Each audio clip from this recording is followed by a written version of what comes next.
I'll just keep drinking my coffee. Go for it. Oh, there we go. That was a good moment to do that. Okay, we are live now.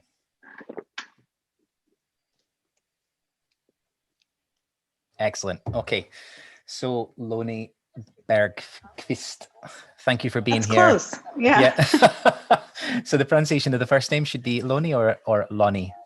Either one is fine. Loni is how we would say it in English, but there's a lot of variation. So I answer to anything at this point.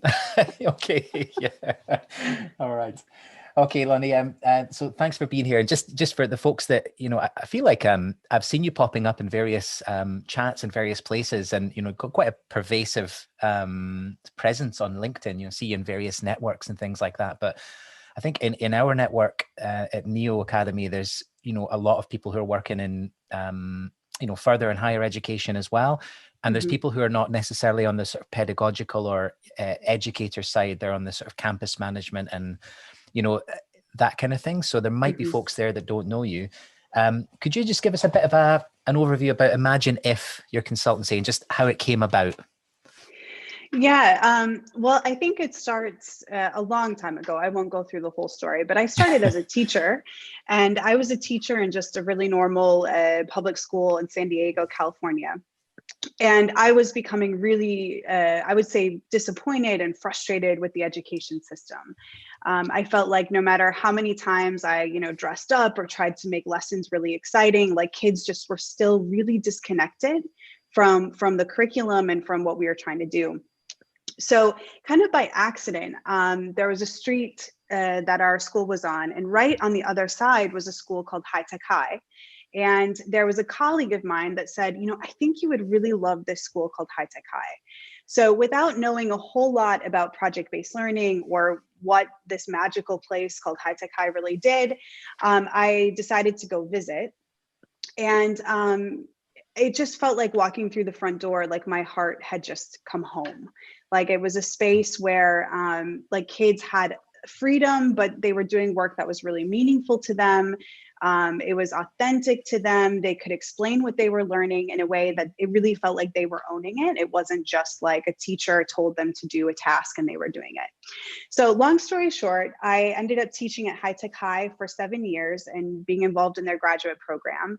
And then in 2013, I had this opportunity to start working with schools to use project-based learning. And that was, we don't have to go into all of that. A lot of, I would say, ups and downs, a lot of learning around that, just how schools shift and actually make a transformation with a new pedagogical approach, but also what are all of the other things that need to shift with that. So I did that for a few years in the UK and then moved to Denmark because my husband is Danish and continued that work at a foundation here. And then in 2019 started Imagine If. And really the purpose behind Imagine If is to help schools and organizations use project-based learning as a catalyst, really for transforming the experience that kids have in school. So we do that in a lot of different ways. Sometimes it's really, I would say, like bespoke work with schools where we just take them where they're at and we figure out what they need to move forward. And then with other schools, it's kind of rolling out a program that we support them with, either in a whole municipality or with an individual school. So that's really the long story, or the short version of the long story, I should say. Yeah, I'm sure there's plenty ups and downs, as you say, and we'll definitely dig into that because of the interesting thing as well is about the level of involvement in terms of transformation, really investing in the change, and the cultural shift is really interesting. But just to kind of zoom back in a little bit for, again, folks that probably more in the FE and HE sort of space, that because I feel like PBL in secondary schools and things like that is, we're at the point where it's people know it, or they maybe don't use it in things, but they maybe attended a workshop and implemented a bit of this and a bit of that, but they're aware of what it is. But further education, higher education, I think there's still a lot of people that don't really know how it is, or even that it can be used there as well. So just for those folks, could you just give us a quick rundown on what PBL is and what are some of the myths and misconceptions about it? It's important to kind of look at what it isn't as well. Yeah, I mean, I think you could probably ask, 5 different project-based learning experts this question, and they might give you 5 different answers. So I would say that the first thing is that there really is no like definitive, like this is project-based learning, but there are some qualities that I think we all agree on that separates PBL from just kind of doing normal projects in school. And I think the first one that's really significant is that projects start from a place of authenticity. So they start from something that's rooted in the real world. Whereas I think normal projects start from the curriculum. So like if I'm doing a project on the American Revolution, we would learn about the American Revolution for 3 weeks and then kids would like make something afterwards. But projects are really designed for kids to either investigate or to solve a real world challenge or question. And that's a really significant difference between PBL and I think normal projects that are run in schools and higher education even. The other big significant thing that I would say is that in project-based learning, students are really the ones that are asking questions and investigating and researching and kind of coming up with their own answers and their own explorations. Whereas I think in kind of normal projects, the teacher might start with a set of things that they want kids to learn, teach them all of those things, and then kids might do something with it afterwards. But this in project-based learning is really a process of learning by doing. So as I talked about like all of these kind of mistakes that we made with working with PBL to begin with, that actually is the process we want kids to go through. We really want them to fail often, and really learn from those kind of experiences, more so than like getting them everything to begin with and having them do it perfectly the first time. So I think those are 2 really big significant things. And the last one I would say is that with project-based learning, there is a purpose for the project. Like kids are doing something, creating something that has meaning to the world. So at the end of every project, we have a public exhibition of work, but we also do something with the work. We honor the work that kids have done. So like with that American Revolution project, kids would turn it into me. If it was a great year, I'd put it up in the library somewhere, like, maybe it would get sent home and not end up in the dumpster. But with projects, we really want to make sure that the work that kids are doing are going to someone that needs that information, needs that product, so that there is not only connection for kids in what they're learning in the process, but also for what happens with that work afterwards. And really that's about honoring, the learning and the hard work that kids have put into doing a project to begin with. Right. Okay. I mean, that resonates, I'm sure, with a lot of people, because I mean, the key word there, authenticity, is that, the single component that everyone can agree on. And that's the sort of interesting thing that goes right the way up through education. So, I mean, obviously at, grade 3 level and things, you're talking about, parents coming in and kids explain, almost like these science poster presentations kind of thing. But that sense of ownership over it. But, even up to, say, universities for people in FE and HE, that can obviously be things like entrepreneurial projects or design projects or events or community activism, or so it, with the authentic angle, it can be applicable outside the classroom walls, can't it? So that's, I think, something that people don't quite always see. I want to ask you about, was it yesterday or the day before? Tell us about the day that you cried and why. Well, I just want to say that like I actually cry really often. It's like not abnormal for me to cry, but I think it's because when I witness something that is really transformative for a young person, it hits me, and it hits like that it's possible, first of all, but also the beauty in actually empowering young people. Just really, there's something that it just hits my heart every time. But I was working with a school here in Denmark, and they had their first parent exhibition where the students had been working on a project about superheroes. And the question for the project, this is like small kids. So this is year 0 through 3. So really, really small kids. And the project was about how am I a superhero? And so throughout this project, they dug into, what superheroes are and what villains are. And is there such thing as good and bad, or does everyone have a story? And they created these comics about themselves, and they did different art things about themselves as superheroes and their superpowers. And as we waited for the parents to come to this exhibition, we started noticing that about a half an hour before, they started lining up. And actually, they lined up all the way around the school. And because of Corona, we had to, hold a distance and separate the classes. And when they started walking through the school, the kids were literally dragging their parents to show them these comics and the work that they did in this project. The parents, had their phones out. They were taking pictures of their kids with their work. The kids were talking about, and then I did this, and then I did this. And there was such an energy and really joy around this experience that kids were having, and showing and being so proud of the work that they did, but also the parents, and seeing, wow, like my kid did this, like this is really amazing. And I don't know that happens with like a page in a math book. Like, I don't know that kids come home and drag their parents to their math book and say, look what I did. But there was, it really was just an incredible experience to witness.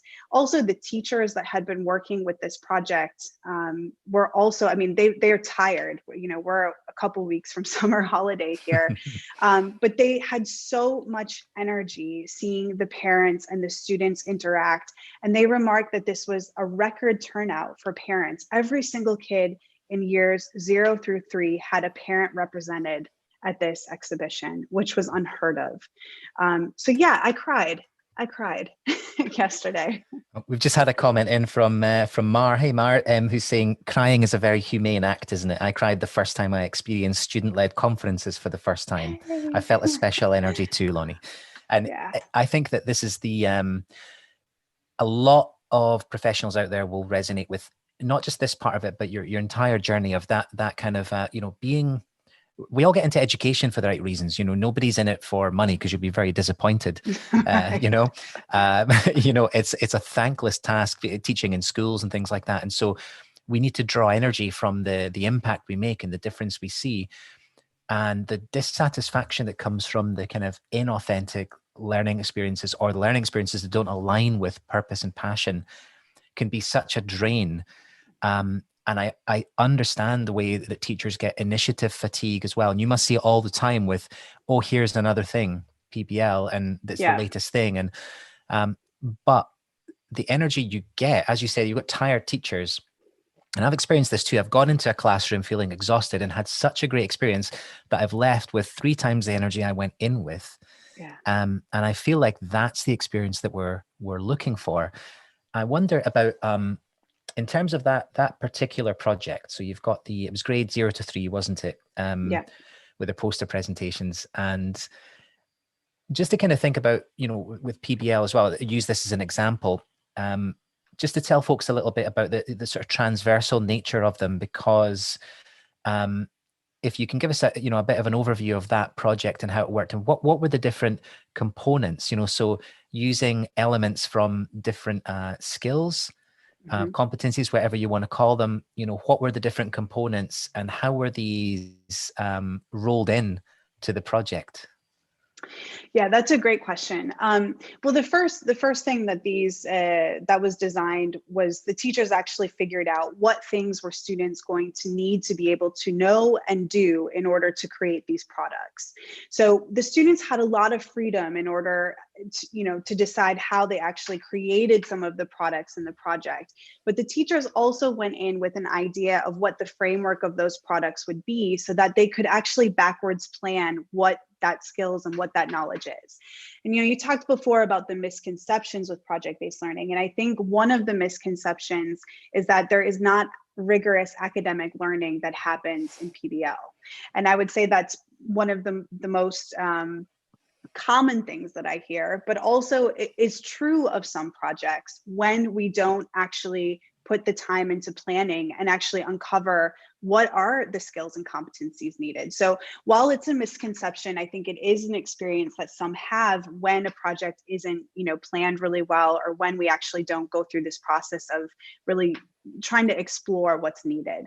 So that was the first thing, is the teachers actually planned this project. It was the first PBL project that they did. And so we did a lot of work to really support them so they felt confident, but also so that they had a good project planned. So they started actually with Hook Week activities. And these are activities that really got the kids into superheroes, you know, like what is a superhero? So that ranged from comic books. We had a comic book expert come into the classes. And he was this great, like nerdy guy that brought all of these like old comic books, you know, that were worth just like a ton of money. And you could just feel the passion that he had for the comic book world and for superheroes and for villains. And he could tell all about that. And then we also had like local superheroes. So the kids brainstormed like what people they thought were superheroes. And it was things like, you know, a police officer, or there was a guy from the military that came. There was a nurse that came. And actually they came in and we talked about everyday superheroes and what does that mean to be a superhero? And then the kids, because the driving question for the project was, how are you a superhero? They actually had to do some investigation on themselves as well and talk about what they were good at and reflect on the things that they really liked to do and that they felt like they really loved to do. What were their superpowers? And then they also needed to reflect on, are they a villain? Is there this good and bad kind of thing that happens? And and what does that mean? So really we started with the kids. So the content actually came a lot from the kids in the beginning and then unfolded over time to link these experiences that kids were having with also, okay, well, let's look at a traditional superhero here. Then, I mean, the main part of the content for this project was actually developing a comic where the kid was the character in the comic as a superhero or a villain, and they needed to create this story. So when you're working with kids in grades 0 through 3, you know, writing a story, finding the arc of a story, using comics and pictures to actually tell a story, this is, you know, significant a part of, you know, English curriculum or Danish curriculum in this case in a lot of places. So it was woven in, giving meaning to the overall question, are you, you know, how are you a superhero? But also, I mean, that's rigorous academic content that's now linked to something that really has meaning. And then the last part of the project, which we already talked about, was making the work public. Something happened to it besides this experience of just handing it over to a teacher giving it a grade, and then, you know, something, maybe it goes in the trash, maybe it gets sent home for summer. So this kind of public exhibition of work where kids are actually reflecting about their process and about all of the learning that went in and was connected to this piece of work is something that's also, you know, was really significant and kind of solidifies the reflection and the learning process throughout the whole thing. So there's a lot of quite weighty concepts in there, sort of pedagogically speaking, that when you talk about things like metacognition, you know, of learning process, you know, that it would be very easy to sort of say, well, grades 0 to 3, how can metacognition take place when that bit of the brain's not really even there yet, you know, and all that kind of stuff. And there you are. I mean, it's about meeting people where they are, isn't it? Because it's almost like if you take care of the why, you know, and remove the arbitrary nature of learning, you know, open your book to page 12 because that's what we're going to do, and you know, there's absolutely no voice and choice in there. It's almost as if you get that element in there, the true learning, all of the things we talk about, and we talk about experiential learning, we talk about authenticity, you know, we talk about collaboration, we talk about diversity and inclusion, and all of these things that are, you know, really not that straightforward in a lockstep class. But it sounds like, I mean, so for example, and you know, I'd be interested if I'm right here, because I don't know much about the Danish curriculum, but if the kids are doing this project, so obviously they've got choice in sort of certain forks, you know, how do I want to exemplify this or demonstrate this or show this? So I guess that, you know, some are more into the art part of it, and, you know, drawing and coloring and the superheroes and all that kind of stuff. And some are more into narrating the story arc and all that kind of thing. And some are more into just dreaming up the concepts and then hoping others will do the work, you know? And so what I'm thinking is that obviously these parts are tied, they're hitting different points in the learning plan or whatever you want to call it there, but not all at the same time. So is it a case that is this kind of an argument for PBL being more of a mainstay of the approach? Because if you do that, it's kind of really, you've really got the whole year, if you think about it, for different kids to hit those different points on the learning path in their own way, in a time that it makes sense to them, rather than just because it's in our schedule. Is that more or less how it works? I mean, it can. It absolutely can. I think by the very nature of taking this kind of one size fits all way of doing school, which is, you know, how typically we do school, and by opening it up to do project work, there's a natural personalization process that goes into it. How deep schools go into that personalization process depends a bit on, I think, the willingness of people to kind of give up that control. And a lot of that does depend on some of the systems that people are in. So in Denmark, for example, I mean, the teachers are very willing to say, okay, so you've done a podcast for this project. We're going to check that off. And now for this project, when you make a video, for example, we're going to check off these competencies. So they have an over plan or overview plan for the year. And then actually they can personalize it to be individualized for each of the students. So like you're saying, over time, they can hit all of the competencies or all of the curriculum. Denmark is also set up though where class sizes are relatively small. So these classes, for example, had about 16 students in each of the classes, which meant that if you're a teacher with, you know, a first grade class, like, you can pretty easily keep track of where kids are at and what they've worked on. Whereas I know, like in the US, when I had a class of 40 kids and I had 6 periods every day, I mean, there would be no way that I could actually personalize learning to every kid, because that would just be, you know, really, really an ambitious task. So some of it depends on the system that teachers are in, and also their willingness to kind of deviate from the one size fits all mold that we're in now, in most cases. Yeah. I mean, I'm thinking, I can imagine, and I know you've heard it before, but I can imagine there's teachers watching this that are in different educational systems, and there will be a temptation to think, well, that doesn't sound like my reality, and therefore PBL is not for me. So what do you think, what are some of the common challenges, you could say barriers to PBL, you know, the when you encounter that in discussions and people say, you know, I imagine things like the perception of the time it takes, the additional work or the perception of additional work, it sounds like a lot.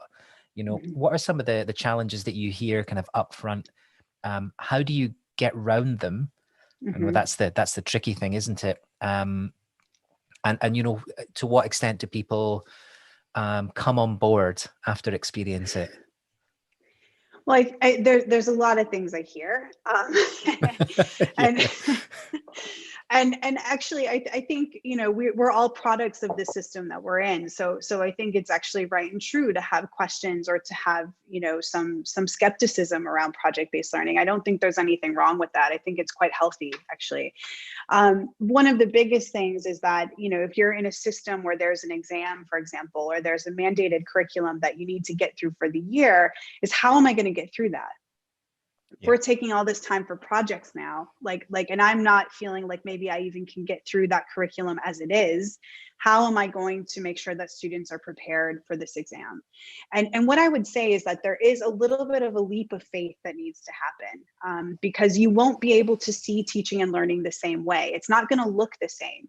So you're not going to be able to walk home at the end of the day and say, hey, did my kids memorize this, this, and this? You're not actually going to be sure of that until you've actually gone through this whole project.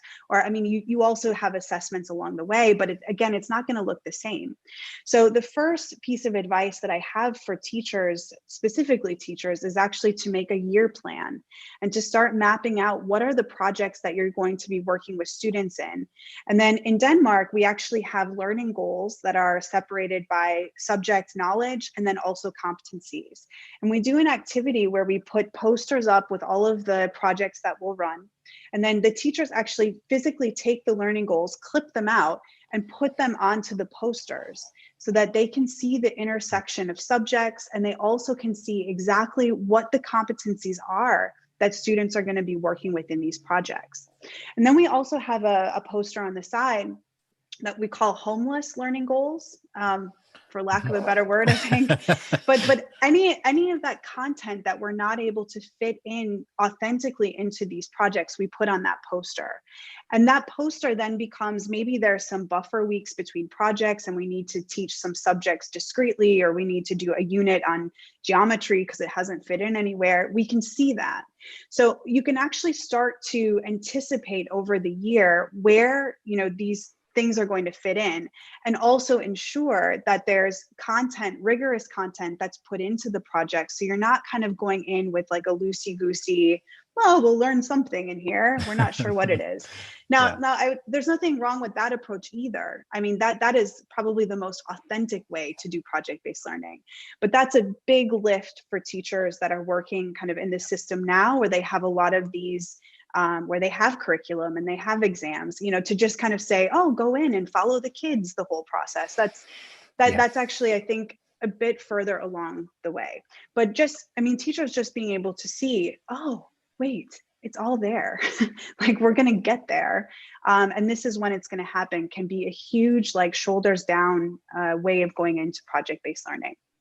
But the other thing that I think is really critical is that I've seen a lot of schools start this process of using PBL by saying, like, just do like a 2-week project, you know, just mini project, baby steps, 2-week project, go into it, 2 weeks.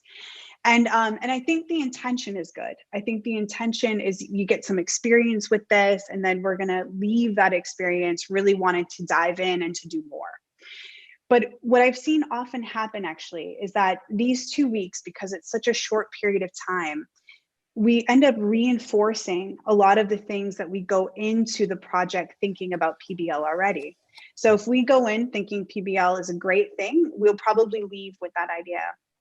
But if we go in thinking, well, kids can't learn something deeply in PBL, and you only have 2 weeks, I mean, chances are they're not going to learn something deeply in 2 weeks, right? Or if you go into a project saying, well, kids can't produce high quality work, or they can't solve their own problems, well, 2 weeks isn't a long period of time actually to create high quality work. So I have a little bit of a, and there's different schools of thought on this, but a little bit of like a feeling in my stomach when I hear schools say that they're going to try this approach. I think it's maybe a better idea to start with, you know, a 6-week project, have a lot of planning time, a lot of support and planning up to that point, and also with implementation, and really seeing this as a journey also for the professionals. It takes 1, 2, 3, 4, sometimes a couple of years of running PBL before you really feel like you've got a good understanding of the process, and also how to really facilitate great projects. So it's kind of after that time and that mindset of being a learner yourself and actually going into it thinking we're not going to get this perfect the first time, that I see teams and teachers actually really start to kind of get on board in a much deeper way actually than when they have just a couple weeks of an experience, for example. All of that is really understandable, because I mean, it seems like any way that you talk about positive transformation or positive reform in education, there's an element of letting go, you know, whichever way you turn. Yeah. And that is a scary thing. And I'm not going to make any, you know, blanket assumptions about the longer you've been in teaching, the harder it is or anything like that. But there is a certain institutionalization of, you know, feeling that pressure year after year to hit those goals, you know, in a certain order, in a certain way. And that can be really hard to let go of. So, I mean, it's great, I think, that you're meeting people where they are. I remember, you know, going in with teaching some kind of communication class or something like that, and having people, you know, wander about with post-it notes on their heads, doing all kinds of crazy stuff. And then one guy said, "Why are we doing this?" And I thought, actually, you know, I really should have put the learning goals up there, you know, because there's a lot of trust going on here, and I'm kind of, I'm not really taking this into consideration. So I think the way you're doing that is great. And those kind of, you know, the homeless goals as well, like we will get to that. So people can, and I'm going to steal the phrase "shoulders down," by the way. I really like that. I really like that. So, I mean, there's an element of, I guess, meeting people where they are and making sure that to as much as possible, you kind of mitigate those common fears that are very real and very understandable. But I also note that you said, you know, that the sort of short-term thing is, is not always so effective. But so on your website, you offer those different levels of intervention, from workshops up to the kind of, do you actually want to transform your school? So how do you deal with that then? So you're going in to do a workshop, how do you manage expectations, but yet get people excited about PBL in such a short space of time? That's a delicate balancing act. It is, and it's a great question. Actually, I don't think we're very effective with like one-off workshops on what is project-based learning. And I'll just be really honest about that. And maybe we're doing something completely wrong. I don't know, but we tend to actually steer clear of those, even though they're on our website. And the reason we steer clear of those, we do them, but we do them in relationship with actually forming a deeper relationship with the school. Right. So when a school is like, can you come in and do like 3 hours? What is project-based learning? We say yes. And we would also like to offer, 2 support days during the school year to help your teachers plan projects, for example. So we try as much as possible to, I think, align some expectations from the beginning. But the other thing is that I think a lot of how schools use project-based learning depends on what the existing culture of the school already is. So schools that actually are how do I say this? Schools that have a culture where teachers are learning from each other and they're collaborating in not just, a practicality way, but they're collaborating in a sense of talking about student learning and really taking that pedagogical development approach. These schools actually don't need a lot around PBL. They can take that 3-hour workshop, some inspiration, and actually take PBL and run with it, because they've already had this culture built of supporting each other within the school. The schools that we have the most, I would say, the least effectiveness in these kind of 3-hour workshops are schools where teachers are teaching very much in isolation. They might collaborate with the teaching team around, what's happening Tuesday morning or something with a field trip, but then they go off into their classroom and they close the door and this is their world now. These kind of schools really have a difficult time because it isn't just about shifting the pedagogical approach, it's also about shifting the culture that's happening, the professional culture among the adults. And that actually is a heavier lift for a lot of schools and a lot of teachers than actually just running a project. So there's the cultural part, and then the last piece that kind of has to lock in is also the organizational part. So if schools are organized in a way where their schedules are completely fixed, there's no flexibility around time or around, subjects, and everything needs to be taught discreetly in 45 minutes. These are also schools that have a really difficult time moving forward with project-based learning. So before we run, a 3-hour What is PBL workshop, we actually meet with the leadership team and we try to get a little bit deeper into how is the culture of the school here? What is possible with the organization? So we can also get a little bit of a feeling of, is this something we come in and just provide inspiration, or actually do we need to plant some seeds around shifting some of these other parts of the school in order to really allow for PBL to take hold? But that's hard to do in 3 hours. And I think we know that. and also, do you mandate that though? I mean, when you go and have these very difficult discussions, without, it's difficult. I mean, this is the way we do things. I mean, that's essentially what a culture is. This is who we are and this is how we do things. And so sometimes it's difficult not to personalize when that is questioned. I imagine you've had a lot of pretty difficult conversations, but to what extent do you sort of set red lines and say, well, look, if we're going to do this, we want to do it in a way that it's at least got the best chance of success. Otherwise, there's no point. I mean, do you kind of draw red lines, or do you find that you're able to pretty much work with anything, or?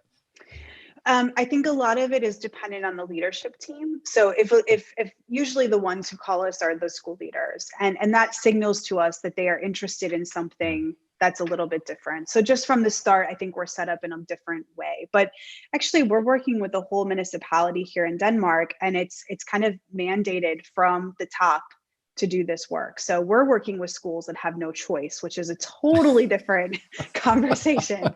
Yeah. But actually, you know, every workshop, every meeting, you're going to have a couple of people that are skeptical or that are not buying into it or are kind of sitting in the corner. And actually, the way we work with that is really through relationships, you know, trying to understand who is this person and why is there a barrier here? And how do we actually help this person fall in love with project-based learning? They might not buy into all of the stuff that the school has fallen in love with, but every person, I really believe this, every person can find something in project-based learning that reminds them of why they became an educator and the things that they love to do with kids and young people.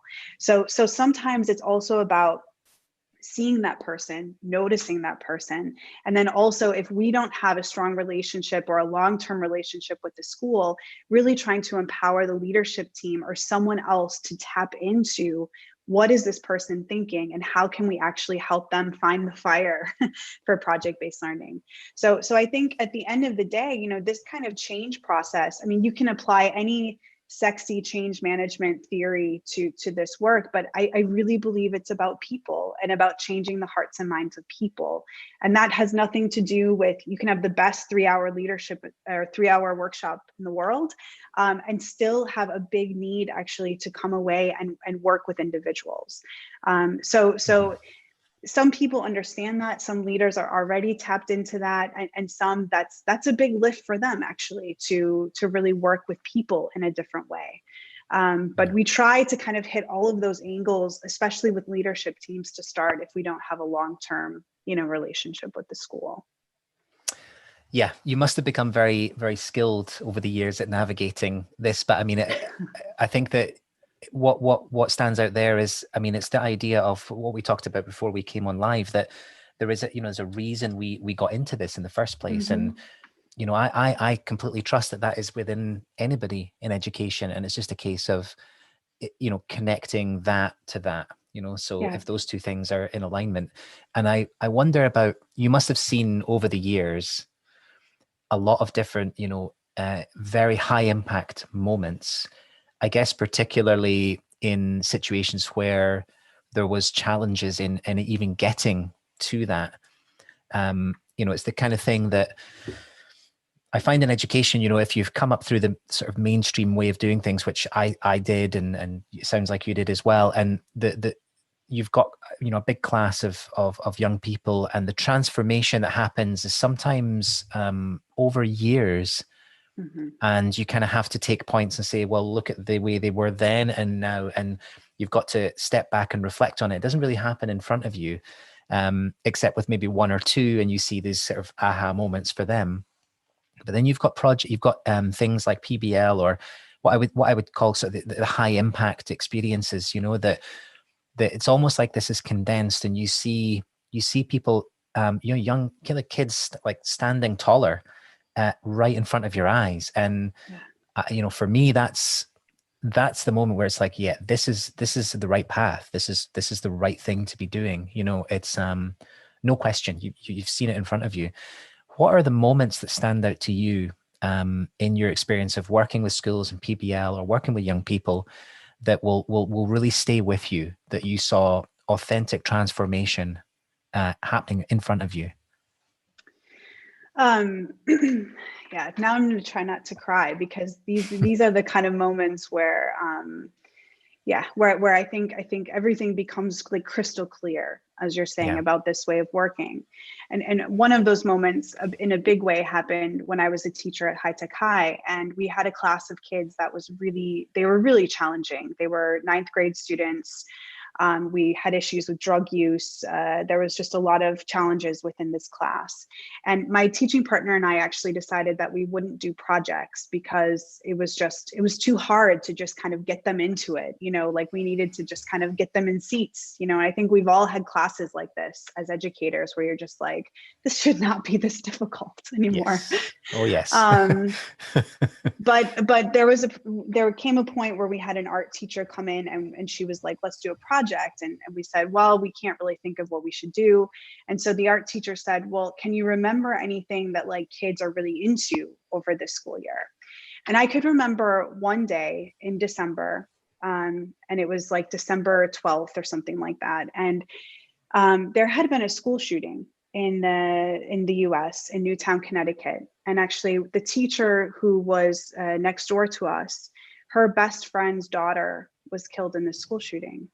Mm-hmm. And the director came in and told us what had happened, and also said that this teacher was, really affected by this situation.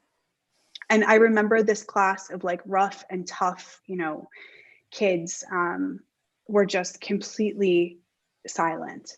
And they wanted to turn on the news. They wanted to talk about why this would happen. They just were captivated by this moment. And we kind of just ditched the lesson for the day and just watched the news and just kind of saw this whole thing unfold.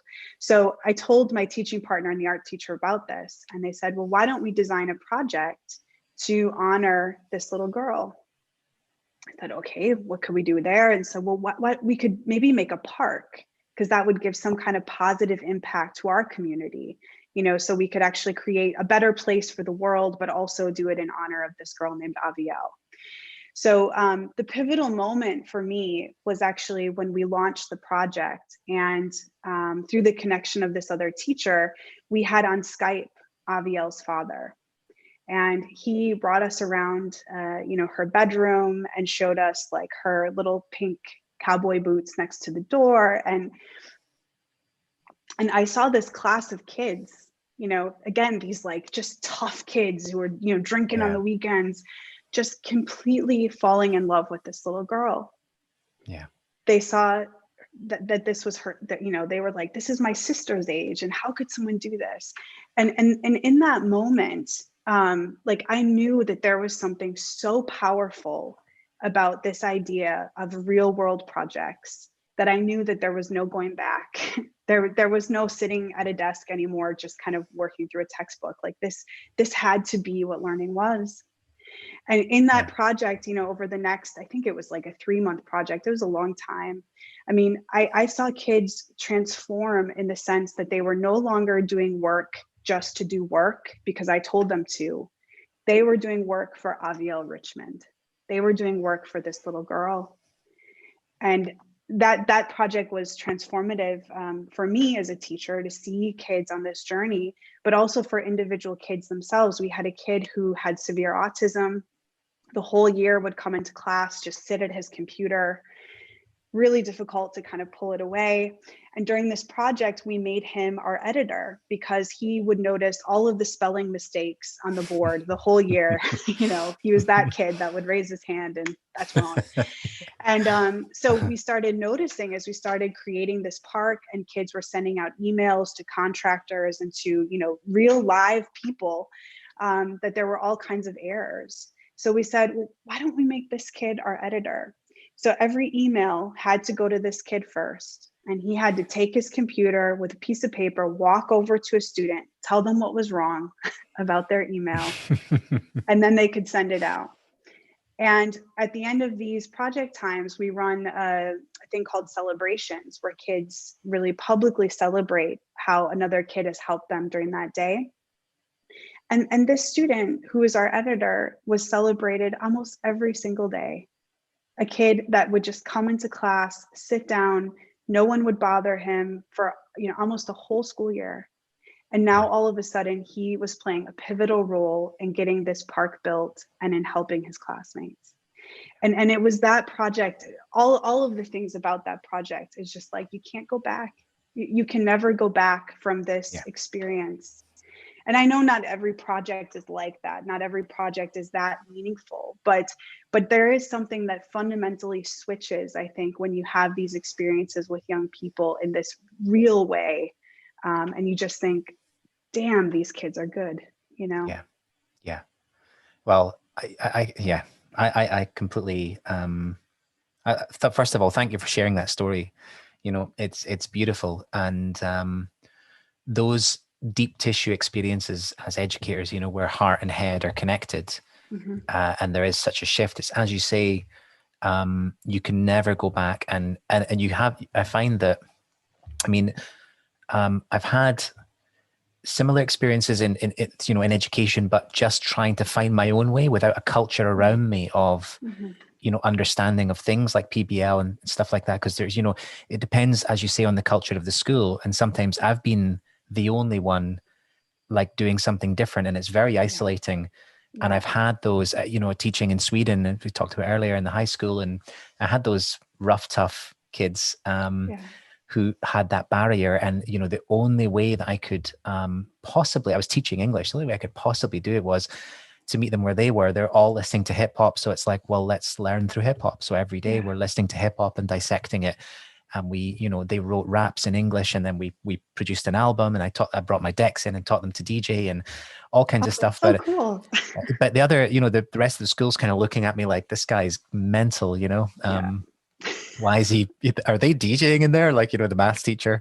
And can count beats. There's so many ways, and you just find, and that's the thing that interests me about PBL as well, because the story of this kid who's become the editor, it's like in the fluidity of a learning experience that is, definitely that the perception that it's unstructured is very unfair, but it's unscripted as such, and that's very different, isn't it? And I've always been interested, there's two different dictionaries in English that have different definitions of the word structure, and one focuses on kind of rigidity and the other one focuses on a sort of logical fashioning of elements together. And that is structure too, and it's given a bad rep. So within that, in PBL, it seems like, people have the space to find out where they fit in. And that leads me to the next question about, how is this an argument that you use? Because I think that teachers increasingly in most education systems are actually really, things like neurodiversity and special educational needs and all of that are very much on the radar. To what extent does that play into the appeal of PBL to schools? And what kind of arguments do you make there? Well, I mean, to me, it's a logical fit because around project-based learning, we haven't talked so much about this today, but there is a culture that you're trying to build as a class of working together and actually needing each other. I don't think group work is foreign in classrooms. Like you throw kids into a group, but having kids work on something that matters, right? That actually needs all of the people and all of the skills in the group in order to do something with it is a different experience. And project-based learning opens up for that opportunity. So for me, the culture in a class around project-based learning is actually honoring the talents of every single kid. We operate from a deficit perspective so often. We look at what kids can't do, but we start with what kids can do. What do they love to do? And let's start there and actually build in, ways to support the deficits or the areas of growth along the way. But actually, let's start with where kids feel comfortable and actually where their joy and where their love is as well. So with this student, for example, the editor, I mean, he had a lot of talents. He had a lot of gifts. But none of those were really honored in a traditional educational setting. It was always focused on what he can't do. So within a project, we say that we set the floor and we open the ceiling. And what we're really trying to do with that is set a baseline of everything that, all the kids are going to learn this thing, for example. But then how do we really open up so that all of the kids can find their own way and their own talents and really use who they are and honor who they are in this classroom setting or in this community setting? It doesn't need to be a classroom. How can we really build on that? And I think when we're trying to look at, the types of communities that we want in the world, I mean, isn't that what we want? Yeah. There's no other place in the world as adults where we focus on what someone can't do. I mean, we don't have friends and we're like, well, you can't do this, therefore you can't come to our dinner party. I mean, no, we actually focus on who people are. And project-based learning gives us that kind of opportunity to build that culture within our class in a really real way, because we need all of those talents if we have the courage to see them and see kids as individuals that have talents and skills and interests. So just by breaking down, kind of the one size fits all that we normally do, I mean, there's so many opportunities for inclusion, for diversity, but most importantly, I think honoring who kids are and saying that that's good enough. We'll work on all the other stuff too, but who you are is the most important thing. Yeah, to stop and take a moment and think about, rather than the traditional approach, which is well done, but, or okay, you've done that, now the next thing. And it's like, God, just let me take a moment to internalize, what I've done well. And there's not enough space for that. It's I find that, in the world of the professional world, it's widely accepted that, diverse teams are strong teams. And well, diversity is nothing without inclusion, of course. There's got to be the culture of it, but you want people that know themselves. You want authenticity. You want people that know what they've got to contribute. And I find that, so my generation, we like I found out last week, it's what I really like. It's and my whole kind of mission in education has been what if, or imagine if, to borrow your phrase, imagine if kids could find out really, really young, what makes them, where they fit in, what they've got to contribute, what ignites something inside them. Yeah. Because I feel like, as your experiences have given form to something, within you that says, I can't go back now. I feel like that's something that we owe to young people as well, to say, I've experienced this. I want you to experience that too. I want you to know, to say, this is me, that's not, this is where I fit in, this is what I've got to give, and here are my boundaries as well, and to have courage and confidence in that. I feel like, things would be vastly different in this world if people were more in touch with their authentic selves. Now that might be, it's very difficult to stop myself from getting idealistic, and I sense that you're the same. Well, we're gonna go there. Yeah. So this leads me on to kind of what is really the guiding question for all this is, I think I first encountered you through the Learn Life community, and so that you've got these schools like Learn Life, the New School, the Green School, who are basically saying, it's like the sort of etch-a-sketch end of education, kind of shake this. I don't want this anymore. I'm going to start from zero and do my own thing. So they're in that end, where they're setting up something completely new as a paradigm from the ground up, and kind of saying to education, this is who we are, deal with it. And you've got the other end, which is, schools which are saying, we know we want to become more, say, learner-centered, maybe not learner-directed, but learner-centered. We want more experiential learning. We want more authenticity. We want to foster inclusion, and honor diversity and all of that. So do you think that PBL is the thing that is possibly a stepping stone, maybe the stepping stone to change in education, the thing that we can kind of all agree on in the middle? Do you think that, schools that have experienced this might be more willing to take those further steps to making it part of a cultural shift and moving to, andragogical approaches and learner directed? Do you think is that your vision, or? Yes. Well, yes, that's just the way to say it. I really, a lot of our mission and a lot of the schools that we work with are the schools that you've talked about that are on this end, that are really just the normal schools, because the Learn Life community, the schools that are doing on this side, doing something completely different, they will help accelerate the change, because they're going to provide models that we can see. They're going to provide like a new way of thinking about things. So we absolutely need them. But I am not in the camp where we just alienate all of the schools that are over here and just say, well, we just get rid of the system. Because I think about the kids that are in those schools right now. And I think about how the kids that need this kind of teaching and learning the most are in these schools over here. They're not in the schools that are radical, whose parents are going to send them to something totally different. So for me, I think that project-based learning is the way that I see moving forward. And if there was another way, I would ditch project-based learning tomorrow and focus on that. But I think the one thing that project-based learning does is, I think, moving away from this one-size-fits-all model, project-based learning also can be personalized. It also can be tailored to fit the needs of schools and to fit the needs of kids within those schools. There's some people that use PBL, really strictly for future skills and 21st century skills. And their projects focus heavily on really working with those skills and competencies and projects. There are other schools that really want the authenticity piece and really strive for kids, getting out, doing field experiences, really like transferring the learning that's happening in the classroom to the outside world.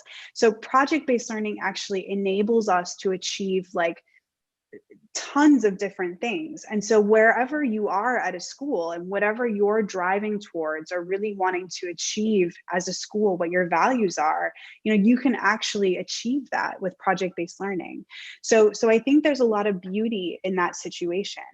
The other thing that I think about PBL, and we talked a little bit about this, is that it is a major catalyst for cultural change in a school and organizational change in a school.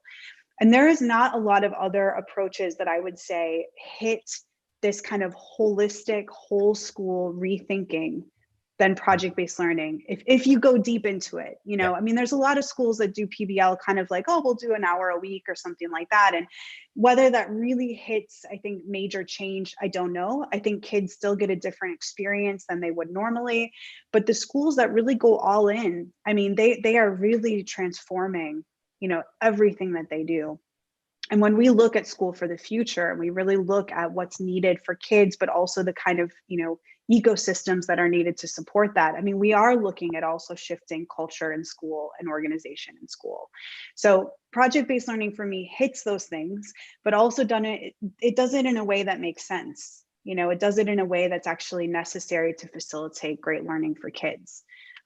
So it's hard. Like, I'm not gonna lie, it's not easy work, and it's long-term work, and it's can be exhausting work, but it's also it is a way forward. It isn't a project that you just take on for a year or two. This is how we will work from now on, or at least that's maybe that's not what's said straight up, but I think the schools that have more success have that mindset with it. Yeah, it seems like if you think about the kind of the buzzwords and the hot button kind of approaches at the moment, things like nature-based learning and play, the pedagogy of play and stuff like that, which I know in Denmark, and you're near Billund, and the whole Lego thing is quite a big deal. We actually have our strategic director of education Scotland here is used to work there at Lego, and play-based pedagogy is very much a thing in Scotland as well. And so you've got a lot of great things happening, but as you say, it seems like whichever thing you want to focus on, whether you want the experiential and the play-based thing, or the nature-based, or you want your kids to become change makers and activists and get out in the community, you want the entrepreneurial side, it sounds like project-based learning can mold itself around all of that, which is the beautiful thing. And just to kind of to finish off and let you know, I wanted to ask you, it's not like you've been working with PBL for 20 years. You've been working very intensively with it for what, 5 years, 6 years? It would be like 8 years, but 8 also years. then teaching too. And teaching too. So in that time, I'd be really interested to know, have you felt a shift? Have you felt like it's gathering pace? And do you see a tipping point? Because I imagine you're connected with PBL specialists in all over the world, and you must talk a lot and things like that. I mean, is there a sense that we're approaching that point of it being a real thing, like in the mainstream, or, where does that sit with you? Yeah, I absolutely feel that there's been a shift. I mean, when I started working at High Tech High, I mean, there really was not even a role to go and help schools do PBL. Like that was kind of a foreign thing. And so when I first started doing that in 2013, like it was really trying to figure out, like there was a couple of other groups that were doing a little bit of that, but there was not this kind of, I think, massive need for consultants to use project-based learning or to get support with that. So just that piece shows me that there's not only more interest, but also that schools are taking an active step towards using project-based learning in a really transformative way. The one thing that I would say, I mean, COVID, I think too, has also accelerated change in ways that we have no idea right now. And I don't think we'll really understand the effects of that for some more years. But I just know from what I hear from people around the world is that there's more and more schools that are, really reaching out and wanting support with PBL. I think my biggest fear, though, around project-based learning is that it is going to become a fad. It'll be, remember in the early 2020s when we were all trying PBL, and that, like in the next 10 years, like everyone will kind of dabble and have a chance at it. But because we don't see it as necessarily something that requires transformation from other parts of the school, or because we kind of do the 2-week projects or something, that actually project-based learning, in a sense, either gets watered down to a way where our collective definition of PBL is something different from maybe even what we're talking about today, or it's something that people are really going to ditch because it's just too difficult to do, unless we really start thinking also about the culture and really about, I think intentionally how we're working with project-based learning as a way forward. So how do you safeguard that, Loni? I mean, so PBL is obviously very flexible. It can be lots of different things to lots of different people, but there must be common benchmarks of, kind of critical success factors. And I've heard of things like, the gold standard PBL implementation and all these kind of things. But is there a kind of recognized seal or something like that? Or is that something that your consultancy would sort of move into? Because it sounds like this is the point to protect the reputation of PBL itself. Because the danger, of course, is that it gets written off and, oh, we tried it and it didn't work. Yeah, but how did you try it? Like, take me through the process. Is that something you've thought about moving into? Yeah, I mean, I think about it a lot. I mean, I think PBL Works, formerly the Buck Institute, with their gold standard model, I think has become what most of us would refer to as being like, this is kind of our seal of what good PBL is. But the interpretation of that, and I think the actual use of that, is really diverse. So it creates some issues.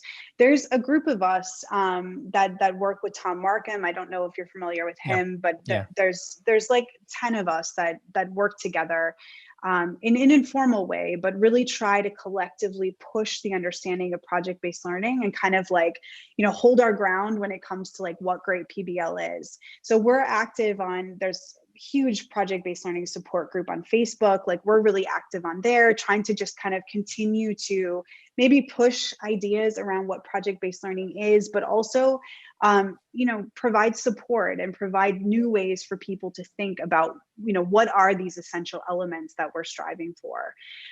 So I do think there's work to be done. I think some of it is kind of out of our hands, and it will be what it will be. So I think that the best way that we move forward is actually working with schools to be great models of what great PBL is, so that other people can see that and be like, oh, that's great PBL. So we're investing, I think, a lot of our efforts into really supporting these schools to be great models, and hopefully that will continue to push the narrative and kind of prevent that, the other interpretations. And so for people out there that want to know more about more about you and your consultancy, because I know you're active on things like a Clubhouse and stuff like that, where can they go to hear more about you and find out more about you and what you do? Well, our website is imagineif.dk. And that has like just some, I think, basic information about who we are. And also there's like a resources page that has hopefully some helpful things around how to think about project-based learning. But we also run a Clubhouse conversation every week with Tom Markham, actually, called the Pbl Exchange. And that's on Thursdays at 6 o'clock Central European time. Thank you. And there we dig into all kinds of conversations around project-based learning, from the very theoretical to also like the very practical, like, what do I do about this project? So it's just a great place where actually educators from all over the world can come and share their ideas and their experiences, which is really rich. And actually, Tom and I both get a lot from those conversations to use in our own practice. And then you can also, find me on LinkedIn, Loni Bergqvist, and then always email Loni@imagineif.dk.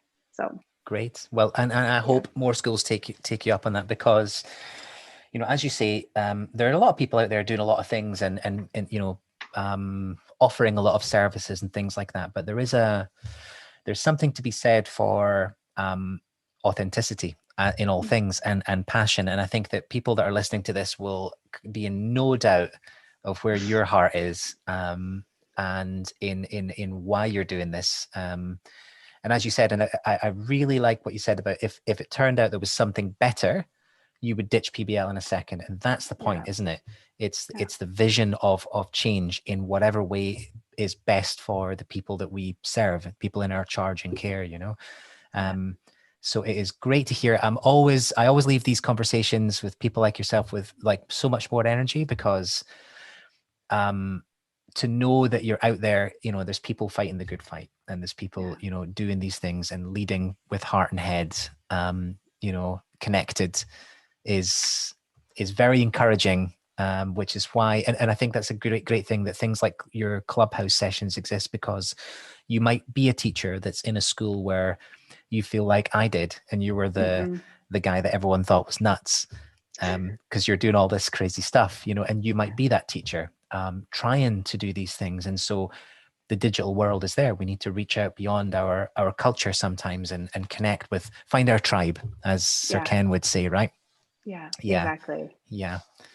Well, thank you so much, Loni. Is there any other messages to teachers out there? Oh, lots of messages, I think. No, I think what you said about, you know, kind of finding a tribe and also understanding that we're, I think, you know, a very small part of this movement, but everything that we do, all of the small conversations we take with colleagues about what we're doing, and you know, really thinking critically about how does this make sense to young people. I mean, even those smaller conversations move people's heads and their hearts further than the big workshops or kind of the big, you know, modes of thinking. So at the end of the day, I think a lot of it is about relationships and actually, you know, just really trying to be authentic and speak from the heart when we're working with people, any person really, but especially those people that might be a little more resistant or not completely onto PBL yet. So yeah. But as you say, with authenticity and passion as your guide, I mean, you'll always find the right way through. You always find the right way to connect with people and see the whole person and think about why it is they're feeling that way. I mean, that's a great way to do it. I really enjoyed the chat, Loni. It was fantastic. Same here. And I think that people listening will have as well. And thank you so much for making the time. Yeah, thanks for having me. Thanks, Loni.